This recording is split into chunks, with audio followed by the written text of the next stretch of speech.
Welcome back, ladies and gentlemen, to the European Invitational of Guns of Boom. We're into the grand finals, and it is a bracket reset. We are all fresh into a new best of 5. Back-to-back have come back from 2-0 down to take it 3-2, which does mean we have a reset. Coming from the lower bracket, of course, it did give YAKUZA that advantage, but that has gone out the window.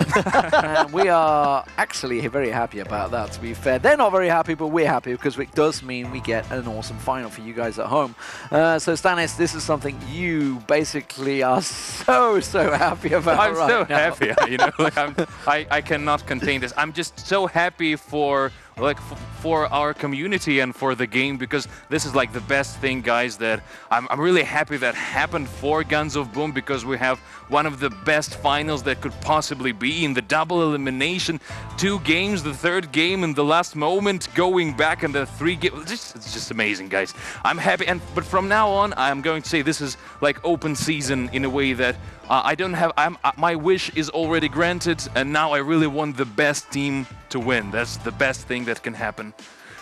And Harry, you got to be looking at this, and you see with control points, and we've said it so many times, these things don't, they can happen, but they really don't often happen. And to have the flipping, the commentators were like, wait, what? This is starting to happen? They've got the extra control points, and obviously talking about it, you get 2 points and you get 4 points, and if you get the multiple points, you can really stack up very, very quickly. So it doesn't matter even if you're getting the kills, you just can't stop the stem of the flow.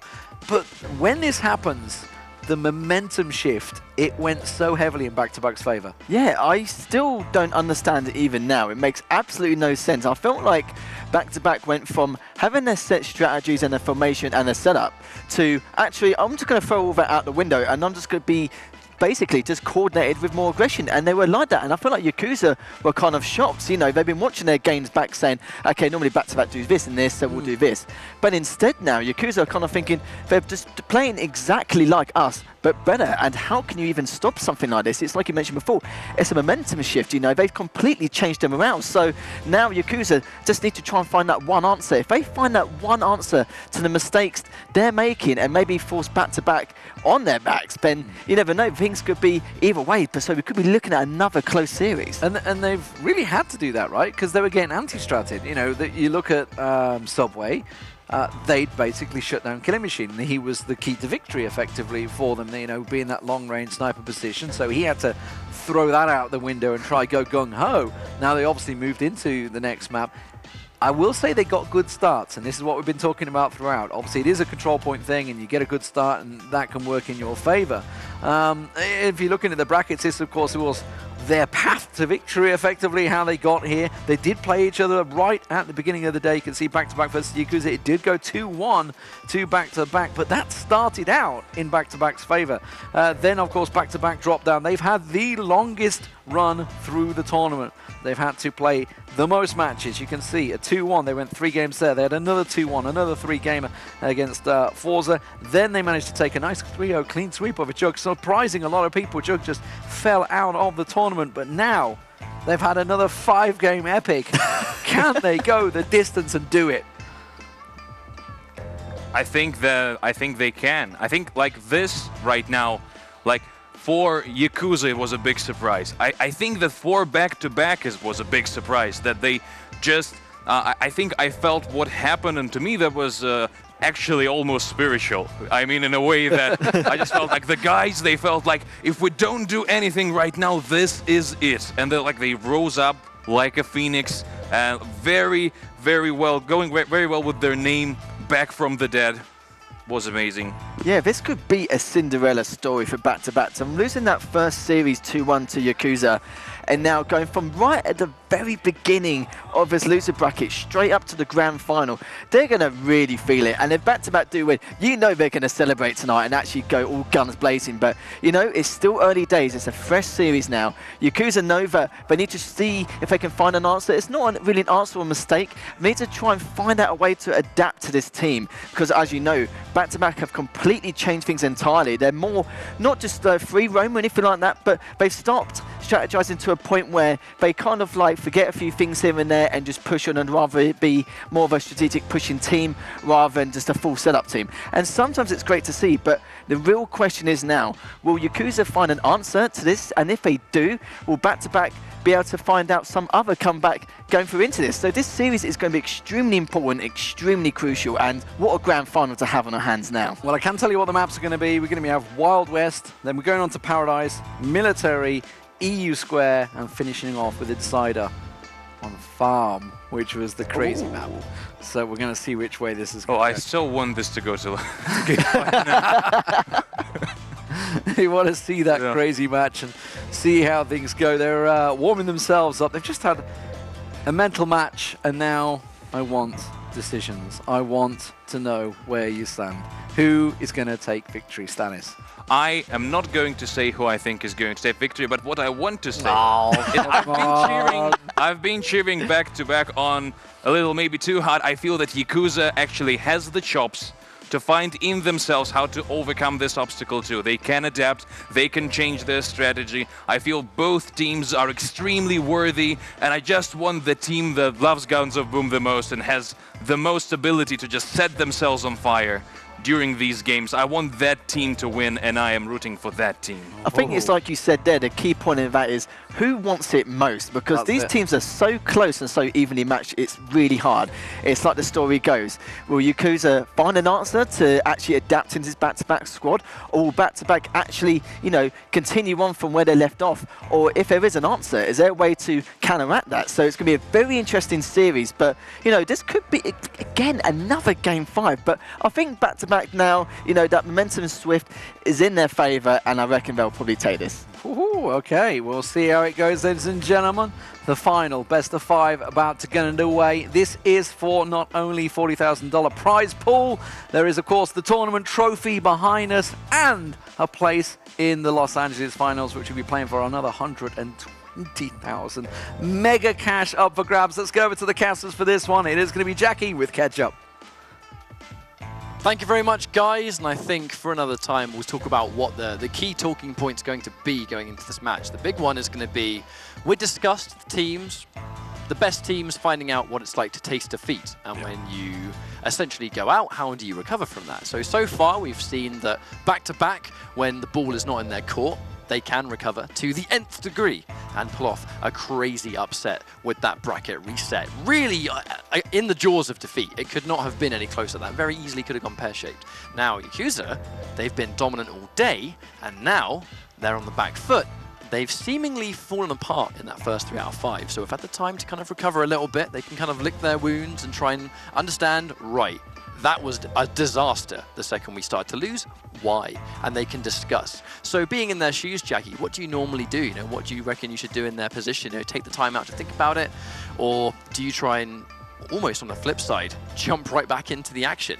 The thing is, that small amount of downtime we have that in itself is so minute. You don't have long between both of these best of 5s they're going to have to play. And really, what I expect from them and what I hope from them is the fact that it seemed like they had a lot of mental fortitude, but we didn't really see it strained, did we? And as you said now, this is the first real chance we've seen them actually forced into the back pedal, and this is where they need that IGL. They need that big man that has been the vocal standpoint of the team. He has been the in-game leader and then some to step up to that plate and go, guys, this is what we're going to do. This is how we're going to take it. They do that next veto. They go back into it. It's a fresh series. This is Finals 2 Electric Boogaloo. You've got to bring your own game. Exactly. You know, when the reset happens, I think it can be very easy as the person or team that has reset the bracket. You know, this is a very common tournament format across multiple different genres. When you reset the bracket, it can be such a relief immediately. Yeah. And you celebrate, and you know, the celebrations were real from back to back. You know, they have understood the magnitude of what that reset means for them. To remind anyone that may have just joined us, this being the European Invitational means that whoever wins this gets, you know, the majority sum of that $40,000 pot, $20,000 split 4 ways among your team for winning this tournament. But that's not even the big thing anymore. The big thing about taking this win is the fact that you get a one-way ticket into America for $120,000. Yeah, that is the cream of the crop, the absolute really major standpoint you're going to be looking at, because not only does that set up what we have going on now in the present with the EU Invitational, the fact that this is the biggest sum of money Guns of Boom have ever offered to some of the top teams, and we're finally starting to see where that real competition and who has the highest skill ceiling, who are the IGLs, who are these players, and seeing that personality in a live environment. But for then, to these players to know that this is just the beginning, not only of their esports career, but for everyone else out there, that you can start now. It's a fresh playing field, and you could be in America. Can you imagine these guys in like 10 years when they're playing whatever they're playing? As I used to be. I started in this mobile game called Guns of Boom. I was really good at it. Made a lot of money through it. That'd be quite a story for these guys. But with our grand finals underway, the bracket reset has happened. And with Wild West, I quite like this as our first map, actually, because it really comes down to both who frags the best and who can hold the point the most confidently. I think it displays the best of both of these teams as well, because they performed so well on it when we've seen it. And Killing Machine, he's always where he is always. He's always up to his old tricks, playing around with that sniper rifle, trying to utilize that position by the double carriage, but he is going to get punished. Migs will be able to find one frag, but Divine King, the USA superstar, comes back through. Now, Lord Mano did kind of 1v1 the absolute pants off of Killing Machine right there, so I think that might be one thing to factor in. Just because it's Killing Machine doesn't mean he's going to get a guaranteed excellence, and Megane and Kokui managed to 2v1 that situation. They get 2 frags each, and it's going to be not necessarily close. Actually, kind of fallen apart a little bit. They had a great start, but in typical Yakuza fashion, they've been able to kind of clutch it away in the surprise from Excellence. What a wonderful time, actually. That coordination was Killing Machine's up top. Excellence saying, I'm on it. Goes up there, knowing he's going to be scoped. He cannot answer back to that porcupine. This is a bit of a struggle for him now. The lead starting to be picked up. Killing Machine from close range. The point-blank capitalization as he is dealing out massive blows. Excellence trying to stay alive on the side, but instead it is going to be the Belarus brutal man that is John Wick. I think those point-blank sniper shots are way harder to land than anyone thinks they are. Like, yes, it's pinpoint, but when someone's that fast and furious, it's like so hard to land the shot. But it's not going to be an issue for these guys. Right now, it feels like Yakuza are the ones in the driver's seat. The killing spree coming through for Divine King, who's had a very up-and-down journey in this grand finals. He's had some amazing games and some really, really terrible ones. I'm glad to see that now, after the reset, he's having the game that he needs to have. Needs to carry on with that form.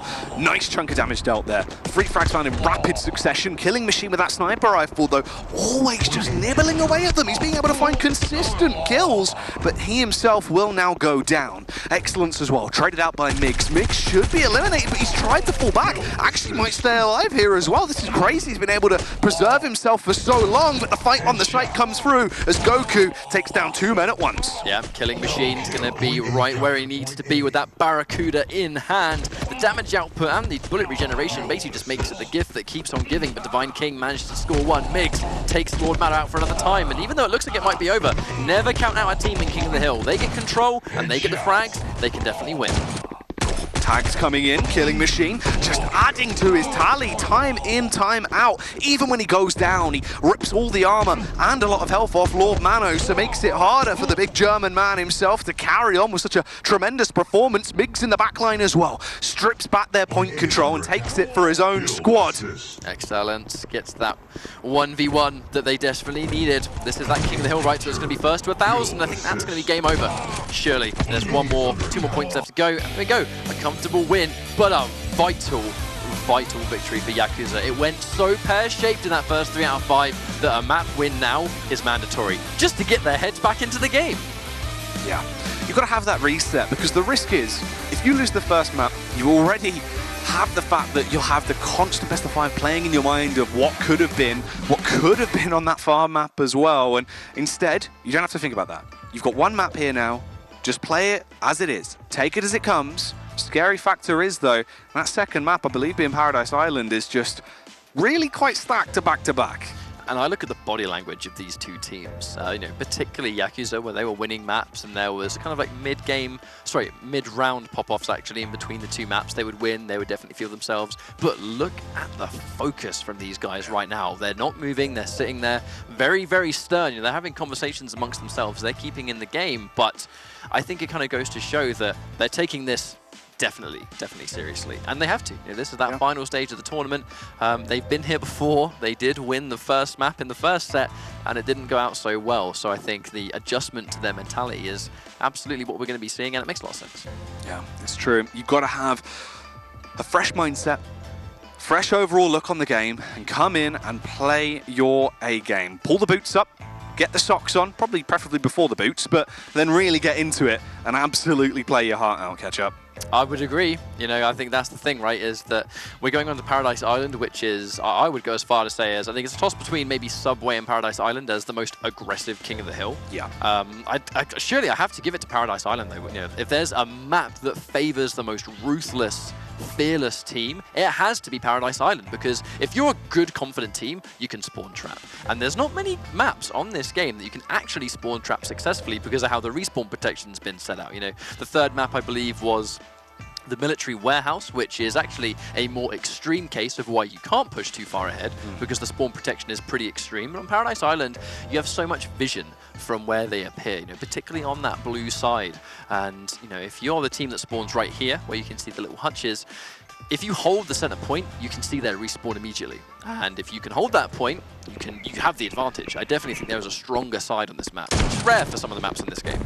Well, early tags coming through. Lord Mano himself will kick it off. It's fitting to say the least that the damage is transferred back, though. John Wick and Migs also go down. Is this going to be a Paradise Island or a holiday from hell? Oh, Killing Machine tried to go for the big play there, the 2v1. Couldn't prioritize any target. When he finally took the shot, he completely missed. It was a guaranteed kill in this situation. And this has been a solid beginning.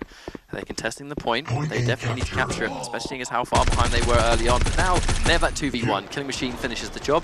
Rare footage of him swapping to a porcupine. Normally he's kind of like sniper rifle or bust, but when desperation calls, you've got to go with the weapon for the job. Migat manages to take out one. Killing Machine and Migs. And Killing Machine again. The 3 kills back to back. And they brought themselves back into the fight just like that. They actually trapped Lord Mano as well between a rock and a hard place, so he just had to essentially give up his life there for the greater good. Does go down. They're isolating these 1v1s. Killing Machine gets himself a juicy little killing spree, and the further frag. The lethality of this man is ridiculous. He almost bagged himself another one before falling down. Every single one of those kills adding the extra bonus. We can see Gonza up behind actually getting the sneak attack. The grenade comes out as well, which makes him secure Divine King going down. Migat manages to score another. This is actually an insane back and forth, and I think that is Paradise Island in a nutshell. You see this insane gameplay. Unfortunately, Killing Machine ever so slightly missing that shot just by a hair's length.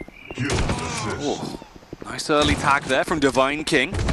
The imported USA man, the explosive player he is, as he will actually go down to a nade from Killing Machine. A further trade comes through as well. John Wick on the site, attempting to stay alive. It's the 2 versus 1. Excellent. Still comes out on top on the first frag, though, as he will be able to find it. Migs runs straight in, slays him with a biff uppercut. We are starting to see a little bit of, unoptimal optimization. That's the thing. They're trying to really focus on the right person for the job. Whenever a fight happens, they can't quite pick out the right target. And by the time they've even decided, that's like 1 or 2 shots of a porcupine that you could have taken. And if you're not taking them, you just turn around and get 2v1, and you've accomplished nothing. Well, site control is in their favor for the meantime. Nice use of the nade as well. Dodges the other as he goes straight in. Migs, the aggression is always unparalleled. John Wick's going to get caught from behind as Lord Mano adds to his tally. A further frag round gives himself 3 kills already with a hat trick coming through. There is another trade as well. But we did see right now the push into the spawn where it can be so easy to try and go in there and get some free damage, but it's very possible to fly too close to the sun and just kind of eat that respawn protection and just die for free. Unfortunately, when you go down for free, you've lost everything. You have no position, they can take the point, and they can re-establish that control on the map. Oh, he actually caught someone going in for a bit of a sneak maneuver. Gonza does actually manage to get the kill, but I don't think he's actually clocked Divine yet. He's wasted so much time on the flank play he went for, though, as well. Eventually, when he does come back, the site is stacked, and they are livid. They want no mecking about, as they will dispatch him in seconds. Excellent, though. The UK man pushes in, finds the first as he hits him with a nice kill, but it's the double kill from John Wick. They killed his dog, so he'll kill each and every one of them. With a pencil. Of course. I like how close this match was at the beginning and how it just kind of escapes them with a blink of an eye. This is going to be a 1-1, and it's going to be 1 map each. They hold the point, and the climb combined with a final killing spree just to overcharge the point at the end. That was unnecessary. They just needed 10, and they got like 30. Confidence was there, and for back-to-back, we thought potentially that would be a victory on Paradise Island, and they showed that. I mean, the amount of close games or tremendous performances they have had on there, It's a very stark contrast, but now we get back to a level playing field. Either team has one map to their name as we basically get reset and carry on from this point. Military Warehouse, team deathmatch. This is going to be spicy. They need to stay pumped and they need to stay focused. This will be the first time today we've seen the Military Warehouse get played, and unlike Skyscrapers, which is a very, very vertical map, you've got a lot of height on there, which if you're a sniper player is obviously going to be a big deal because it means that you've got to sort of look up and down and getting those headshots. It's more reactionary than it is just kind of, you know, staying on that level head of a flat map and then just moving left and right, which is one of those popular strategies. Military Warehouse is actually a lot more classic and true to that style, where you can simply kind of just keep your crosshair on that level head height. Everyone's the same height. Everyone has similar movement speed. So if you are a sniper, like Killing Machine, Military Warehouse is basically open season. But it does mean that you yourself are going to be more vulnerable to those long-range targets. The fight always takes place smack bang in the middle of the map, and no team will push too heavily because, especially on this map, respawn protection is a massive problem for a lot of teams. You know, if you push too heavily and they come out and they're invincible, you can't win that fight. And how do you kill someone that cannot be killed? Yeah, that's the risk factor as well going into this, is because really in terms of confidence, it's just YAKUZA, when you're in an environment where you don't have the added factor of the expanded strategy, of being able to backcap, getting control points, knowing when to distribute your forces and send one man in for a flank, when to play as a 4-player push, and it is just raw, one-on-one, 1vx aim battles where it all just comes down to your firepower.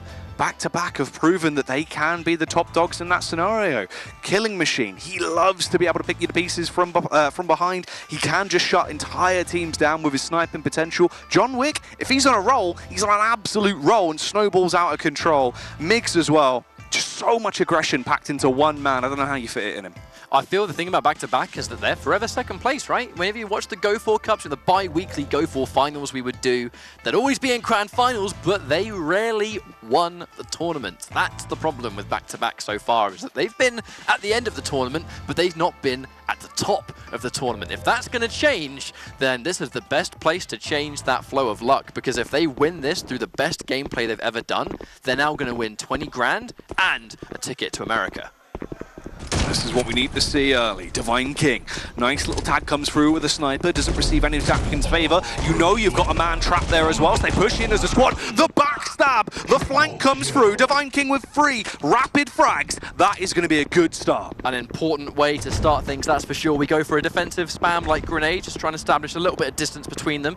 They've spawned as a group though, which means we might see a group fight. But here comes Lord Mano. Actually with the sneak maneuver up behind. Divine King gets 1. Is Lord Mano's stealth going to be successful? He does manage to get 1. He hasn't fallen just yet, but I feel like that initiate burst of points, that might be foreshadowing for the less. The thing is, in Team Deathmatch, it's first to 500, right? So if you've got this early amount, it's not a good look. Oh, the 2-piece grenade, and the damage over time, obviously, ticking there on the Porcupine.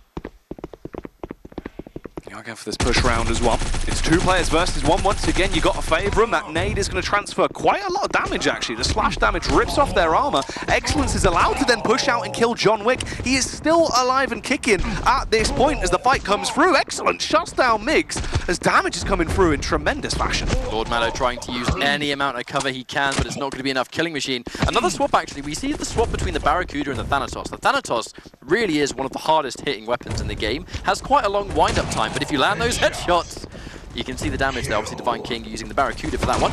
You can still see it has a place in the game. It just comes down to player preference between these maps. Killing Machine getting a double as well. Oh, a push coming through. A bit of a ranged fight there between these 2 players, and Killing Machine had the advantage in his side. Does kill the first one, trying to stay alive, but he's trapped between a bit of an awkward position. Eventually runs into the crosshairs of Divine King that will slay him. It gets a little bit more awkward from here. They're close, though, Ketchup, in terms of the points. They can come back, but it's TDM. If they don't start to really rack up some big accumulators and get those bonus points soon, they're going to be left in their dust. And Divine King understanding that he's now going to be basically 1 shot away from death, he's using as much cover as possible in angles where he's unlikely to be seen. But if there's a fight taking place, he's actually going to have vision on whoever's there pushing through. And that's actually why he's getting another kill. He's actually on the verge of getting a killing spree. He's been weak the entire time and without armor. He's even low on ammo, but because he hasn't been detected and he's not being public enemy number 1, he's kind of like that silent assassin role, you know, the one that no one wants to deal with, because every kill now is going to give him an extra burst of points. Killing Machine with the nade and the further frag. That's a juicy double. John Wick's going to give him a helping hand as well as this dynamic duo starts to run amok across the site as they charge their way around. Divine King put in a bad spot. You know, he was able to survive for as long as he did, but the second he lost his 3 teammates, that was an easy push. With no armor to return fire, he was not going to survive that whatsoever. We are starting to actually hit the time limit though. Just, you know, just over 100 left to go, and we'll see YAKUZA take this win. But with about roughly a minute and a half left to go, I mean, I don't think that's going to go the time limit, but you can see how the pressure is starting to add up. Yeah, towards the end there, though, a big burst of frags that come in, and the finesse that they had on them will add to those extra points as well. So really just 50 points to go, and it's completely going out the window now. Excellence pushes up close. He doesn't really have a lot of health, and he'll realise that when he gets shot in the gut. But that is a victory for YAKUZA there on TDM. No extreme pop-off from YAKUZA. They know the job is not done. They just have the biggest advantage now, 2-1. They're able to play incredibly well on Military Warehouse. I actually think that Military Warehouse kind of feels to me like an anti-Killing Machine now. You know, Killing Machine as a player thrives on being basically undetected and picking locations where even if you know he's somewhere, you have to really go out of your way to deal with him. You know, you have to prioritize him over either the point or everyone else. On Military Warehouse, it's so small and it's so compact and it's so easy to spot people that if they know he's there, they can just deal with him and then deal with the rest of the team like half a second later. Yeah, it's also the angles as well on that map. All the lines of sight are very restricted. Small windows here and there darted around, but pretty much you're left in the dark. A lot more angles where you can tuck in, you can hide. You're not as effective with a sniper rifle. You don't have clear, long visions, big lanes that we see, say on, you know, on Wild West, like what we saw where he'd be hiding behind one position, he could peek up, clear vision for all 3 lanes that people are going to come from, constant output of damage to rip off their armor, so by the time they get to him, he can finish them off. Whereas in this case, he really had to just take the awkward firefights that he doesn't feel comfortable going into. Now here's the thing. We're going on to Europe Square next for our next map. The question is, I'm not even thinking about Europe Square right now. I'm thinking about what will happen if we go to our final map, which is Farming Complex. The Cinderella story, the perfect way to end a grand finals. For those that just joined us, you know, the reset started because during our first 3 out of 5, it was bleak for back-to-back. It looked like they had no hope in hell of winning, and it would have been 3-0 to YAKUZA. This stream would already be over. The tournament would be finished. That said, back-to-back somehow made it possible. They pulled off the win in that one map, the Farming Complex. That was the turning point, and then they easily won the next 2, which is why we have the reset we have. If it goes down to a final map, we are going to repeat history and go to the map that started everything in this grand final. So, you know, this is going to be a difficult one for back-to-back because YAKUZA, I actually think it's not even pivotal for them to win the tournament. They just don't want to have to deal with that final map. You know, if they can win now and get that out of the way, then happy days. They can sigh the biggest sigh of relief I think they've ever done. But it could be a final situation where I'd say if we go to a final map, I definitely favor back-to-back. It would be a scary affair. And going into this one as well, I mean, what we've seen on Europe Square in the past, back-to-back have looked pretty damn good. They know their stuff on it. There's not really been too many shenanigans, but in the early game, it is going to be a massive culmination of players duking it out towards B, but it's a big lead already found for the boys in blue right now for YAKUZA as they start the slay. Already 3 frags found and 115 lead there in terms That was of points. such a wonderful reactionary frag because they actually knew that Killing Machine was probably going to try and flank that. You know, the second someone tries to flank and you have that good read, you know they're going to be coming. You get the option of a... Oh my god, I'm just going to even stop what I'm talking about. Look at that killing spree and triple kill in the blink of an eye that has single-handedly brought back-to-back back into the fight. John Wick making a montage single-handedly. That one's going in the frag movie as they push their way back over. A and B site need to try and take control of something soon as they are going to fight for it, but Gonza slinks his way through. There's a headshot coming out from Excellence, but unfortunately he won't be alive to do any more damage as he is down and out. If he's going to die to that 1v1, then at least the kill he got before was a headshot for the extra burst of points. That was a wonderful ambush there from Killing Machine. Can he get 2? No, he can't because he swaps to the wrong weapon. Lord Mano is going to be punishing that one accordingly. You can see as well the game sense from Killing Machine. He's quite smart. The angles he plays, he knows how to use an off angle. He'll hide, has the downtime. Very effective in terms of his understanding of the actual game mechanics. it goes to show how a bad start can be easily recovered from if you're just a good team. You know, it was basically 150-0 at the very beginning because that fight was a complete wipe. You know, a 4-man wipe. They didn't get a single kill in return, and with that alone, you would think, well, maybe that's a really bad start to recover from. But look at the point difference. You would never have guessed that a bad start even happened, or if it did, you'd think it would be happening to YAKUZA. Yeah, it's very true. The lead is quite ridiculous. The spawn protection there coming into effect. I don't like it. I do not like it when people push that hard into the storm because you're just giving them a free kill. There's no reason to be that far up. Yeah, couldn't distribute any damage at all. Basically just lost his life for it. Not worth the risk. There is a trade as well. Excellence kills John Wick, but Migs comes in, hits him in the jaw with a grenade from the sideline. Luckily for them, though, there's a bit of commotion. The hubbub is caused by Divine King finding that frag, but Gonza sprints his way back over with a sniper rifle and is in the thick of it. We can see how close this one might be near the end. A wonderful shot from Excellence. Just needs to sort of breathe on him to finish it, but unfortunately got a little bit more than he bargained for. His grenade doesn't even manage to finish it, but he does get Killing Machine before he trades it out, obviously. But as we reach potentially the end of this, does look like YAKUZA are making somewhat of a comeback. They're just short of 100 points down. Lord Mano gets another one. If they can take this point, then who knows what could happen. This back capture here from Lord Mano is outrageously important. If he gets this down and stays alive, and possibly another frag as well as the push comes in, this 1v1 means so much, and he gets it! The German god himself will be able to keep them alive and possibly push them back over the mark. They've got 2 points controlled now. They've just fought B, and it's so close, Ketchup. They lost B. That's unfortunate because now they're going to lose points to the frags that go down, and they're going to go into what could be ultimate domination. If Magat does not take point B, they're going to be out of points for all 3 of them. This is incredibly close, but I feel like the advantage is actually now going into back-to-back because they have more points held.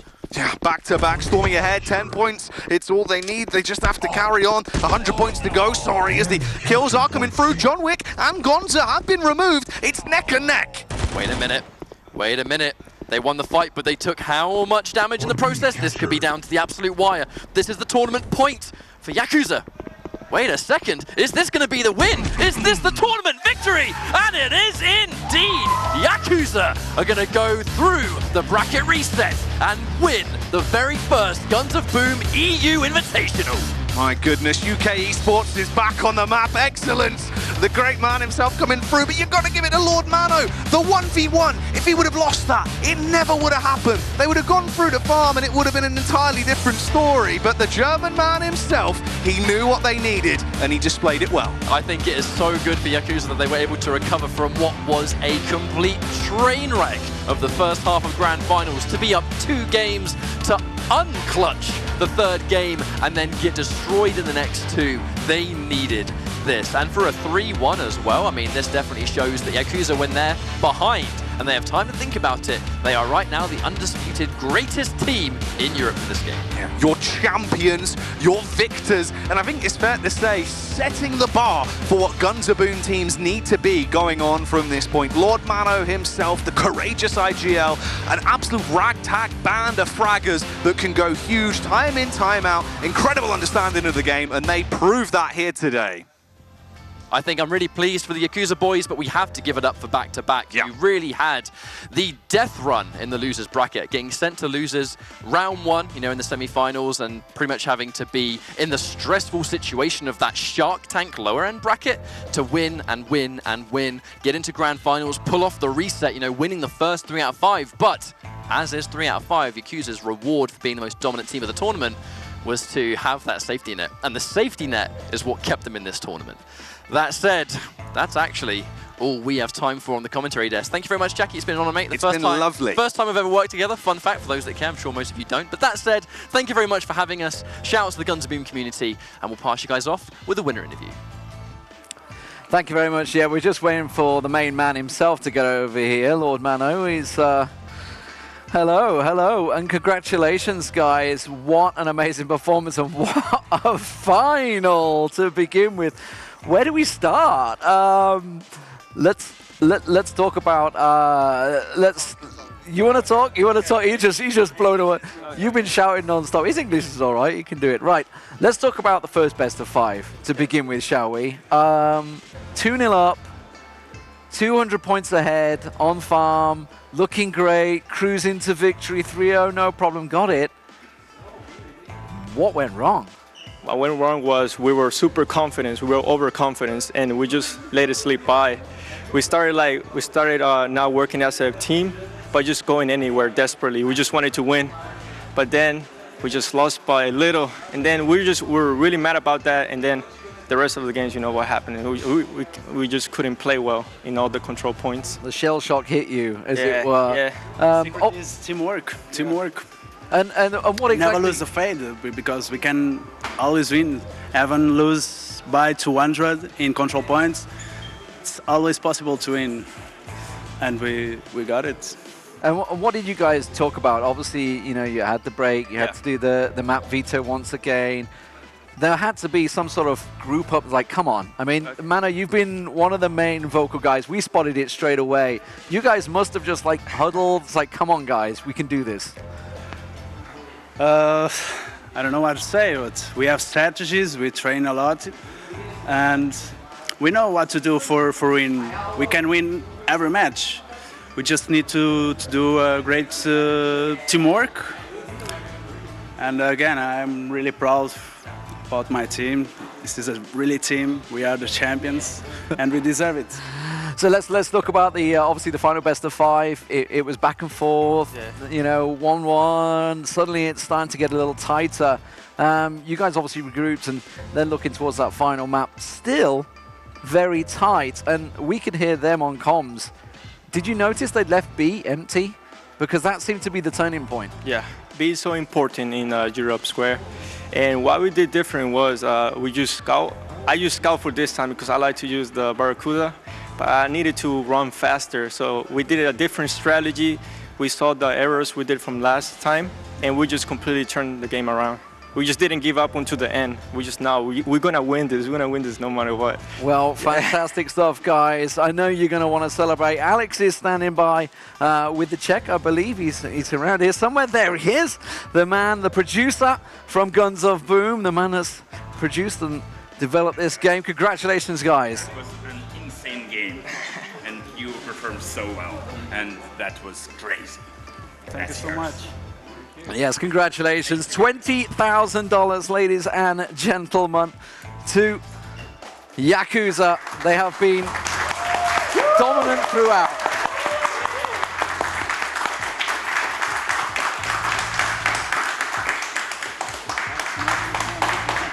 And now, guys, I know there's something else you might want to go get your trophy. Go get your trophy.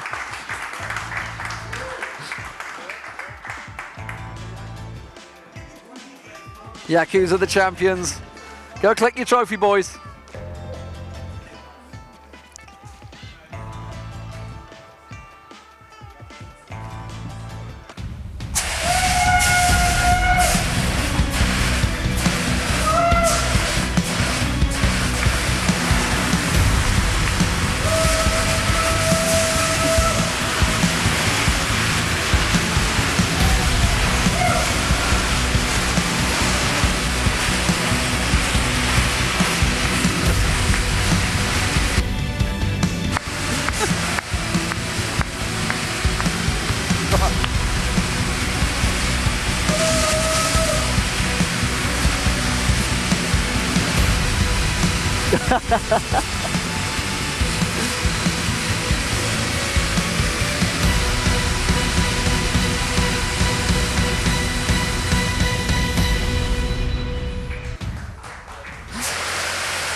They're in there somewhere. They are the champions. YAKUZA, fantastic victory. Drowned in CO2 and ticker tape parade. But by God, have they deserved it. What finalists?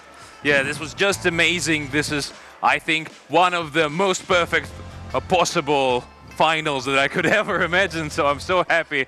I am speechless, and this is the amazing start for the Guns of Boom esports. I'm so happy for us as a game. I'm so happy for the Guns of Boom community. This is great, but this is only just the beginning, and we hope we'll go to even further length.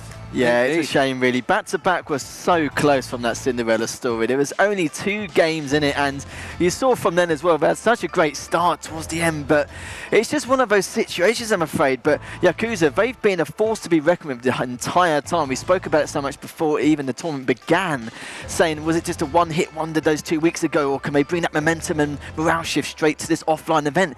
And they've done it, and we spoke about it before, how they got an answer to back-to-back, and you could see from then they adapted really well. They did, and it showed, you know, in the interview just how mentally blown they were. We could tell in that first bracket. Let's look at the brackets to see exactly how it has all played out today. You can see the champions, YAKUZA, they went there, but it took them 2 best of 5s to reach it. It was incredible. 3-2 to back-to-back in the first one, but 3-1 in the end to YAKUZA, the champions here in Katowice for the European Invitational Guns and Boom. And not only did they take home $20,000, that is real money, guys. I know a lot of you guys on home have been thinking it may be in-game money. $12,500 goes to back-to-back as well, of course. Fantastic runners up there, proving finalists non-stop. You know, they keep their record, right? The five finalists running now, back-to-back. Unfortunately, in second place for them. But it does mean a place in Los Angeles as well, of course, in the November finals that will be taking part over there, Stanis. And that is a lot more money up for grabs. Another $120,000 up for grabs over there. A lot of money coming in for these guys, and very much worthy champions, no doubt. Yes, of course, I really hope to see all the other 3 teams participating today, going to the Go For Cups and going for the Los Angeles, and I hope to see them there. Yeah. Yeah, it's a lot to take in as well. Of course, their first event and the win on the back, you know, they're going to be going to LA to see. I think that's the most interesting point as well, is the fact that how the NA teams compare to the EU. We'll find out, obviously, eventually. But YAKUZA now, even after this win, they're going to be working extremely hard to try and go for that next goal. But as a first event, it was extremely close. You couldn't ask for more, really, for a Game 5 best on the first best of 5. And the second best of 5, of course, you couldn't ask for more. So close games, and there's so little parts in it where it could have changed either way for each team. And it started off so well. You can see, obviously, Lord Mano, the man, I think probably safe to say MVP of the tournament. I think it's safe. Most of us would probably agree with that. Definitely throwing himself out there. Got to give a shout out to Killing Machine. He's definitely been rocking it for back-to-back. But it started out very well on Wild West. Bearing in mind, a brave map, because that was the first map of the tournament they lost to back-to-back on. Yeah, previously I remember with Killing Machine, he'd always stand at the bandwagons and the carriages, always trying to snipe as much as he can, and then when he does get to that point, he tries to spawn kill him straight after, due to the fact that after the respawn from YAKUZA, there will be in an open area, and they need to try and get some kind of high ground here and there. But what I love about YAKUZA is the fact that they noticed that. They've watched him play this map so many times, but they would send one person just to make sure Killing Machine would be taken down, because his DPS in that game type was just phenomenal. It is all about researching your opponent, and it seems to work out that way. We moved on to Paradise here, and this was, you know, quite the reverse, honestly. Massive one-way traffic. Killing Machine, you saw landing shot after shot there. I think we saw John Wick getting a triple or a quad in there at one point as well. He definitely went off on Paradise, picked himself up, and equaled things up 1-1. We thought, okay, we got a game on our hands here. Yeah, it's going to be a very interesting one. With this map as well, it's very hard, because what you saw with back-to-back is the fact that normally it's only on one side of the map, but back-to-back would normally have 3 different people at completely unorthodox angles, and it's some of the best crossfire we've seen all week, all weekend, especially today. But the main thing I want to talk about with this is this map entirely. For some reason, YAKUZA are just really, really good at TDMs. It seems to be their game type of choice, but I don't like it too much. But the thing is, though, every TDM we've seen them play, the scoreline has been huge in comparison to every opponent, maybe due to the fact that their bane and switching is phenomenal, but I feel like with back-to-back, they play a lot more passive in TDMs compared to objective game types, which I find just a little bit strange. I think that there is a sort of a dynamic for back-to-back where they have Killing Machine positioning himself really nicely when there's an objective, when he knows where the opponent team is looking. So I feel like he's playing well with attention and with expectations, because he's really smart, he can think on the go, he can understand the situation on the map. But when it's TDM, it's a lot more chaotic, it's a lot more down to personal skill, so I guess this is the difficult part for him. But the last map was actually control points, and here I was expecting back-to-back actually to win, but YAKUZA pulled themselves together, was very close, and then Divine King in the last moment. Well, you saw it there. There was nearly a 200-point difference once again, and we could hear them. We could hear them talking. Killing Machine's like, why is no one on B? Why is no one on B? And they lost B, and that was it. Because once you get those control points ticking, it is very hard to get them back. Yeah, the talking point on that is made due to the fact that right at the very end, I think towards the last minute, I think YAKUZA realised the only way they can come back from this is not just from the kills, but it's the control points. Instead of holding 2, they trip capped, and it's very, very hard. On a 5-second respawn, trying to trip cap, especially on a map like that, it's extremely difficult and hard to come by because you have to go back and forth with the aggression. But luckily, they've done it, and I think they took that risk because they knew that if they didn't, it would have gone to that vital game 5. Yes, I think that we saw a couple of times this like evolution after evolution from the teams right here in the studio, just going over their own limits, breaking them, understanding their own weaknesses, finding new strategies, and that is amazing. And I feel this kind of growth can only happen during an offline event, during this type of tournament, and this is very, very cool. This is just makes me really happy still.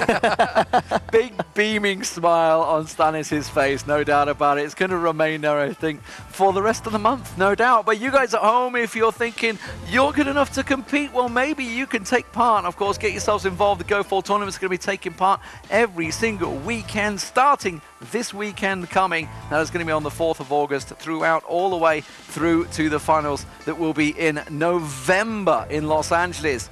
Now, are you going to be there? I don't know. YAKUZA are going to be there. $120,000 is going to be there. You're definitely going to want to take part. Ladies and gentlemen, thank you very much for watching. Thank you very much to Stanis, Harry, Ketchup, and Jackie, all the crew that have taken part, and of course, Guns of Boom. This has been the European Invitational Finals. We'll see you next time.